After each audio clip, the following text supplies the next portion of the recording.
Today I'm showing you how to fix Windows 10 and 11 when it freezes randomly or crashes. These three simple steps fix the problem in 99% of cases.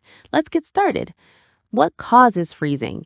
Random freezing and crashes often happen due to hard drive errors, bad sectors, corrupted system files, or outdated Windows updates.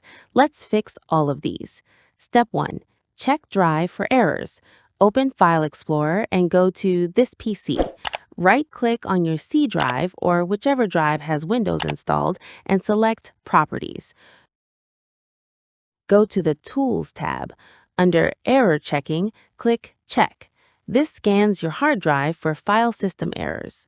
A window appears saying you don't need to scan this drive. Click Scan Drive anyway.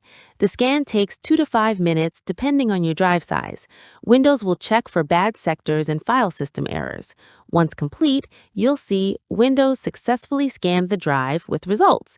If errors were found, they'll be automatically repaired. Important: restart your computer after this step before continuing to the next one. Step 2. Run System File Scanner.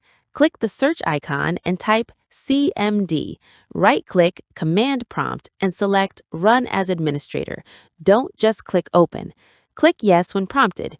You should see C:/Windows/System32 in the command prompt window, not C:/users/your name. Type this command exactly: SFC /SCANNW. Press Enter.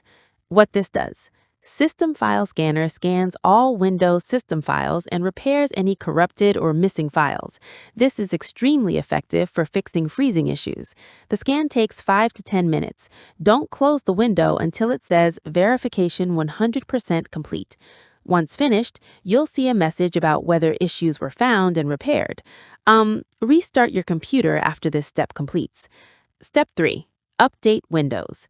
After restarting, click the search icon and type Windows Update. Select Windows Update Settings. Click Check for Updates. This is crucial. 80 to 90% of freezing problems are caused by outdated Windows versions. Why updates matter? Microsoft releases patches that fix bugs, security issues, and performance problems. An outdated system is prone to crashes and freezes. Install all available updates even if there are several. Windows will automatically restart after updating if needed. Bonus step: run Security Scan. In the search bar, type Windows Security and open it. Go to Virus and Threat Protection, then click Quick Scan to scan for viruses and malware. Sometimes malicious software causes freezing and crashes. If threats are found, Windows Security will remove them automatically. After completing all steps, once all updates are installed and your computer has restarted, test it by using it normally. Open multiple programs, browse the web, and do your regular tasks. Your computer should no longer freeze randomly or crash. Additional tips: if freezing continues, check your RAM by typing Windows Memory Diagnostic in search and running a memory test. Also, monitor your CPU temperature. Overheating can cause freezing. Make sure your computer's cooling fans are clean and working properly. Why this works: this three-step process addresses the most common causes of Windows freezing: disk errors, corrupted system files, and outdated software. By fixing all three, you eliminate the root causes of crashes and freezes. And that's it! Your Windows 10 or 11 computer should now run smoothly without random freezing or crashing.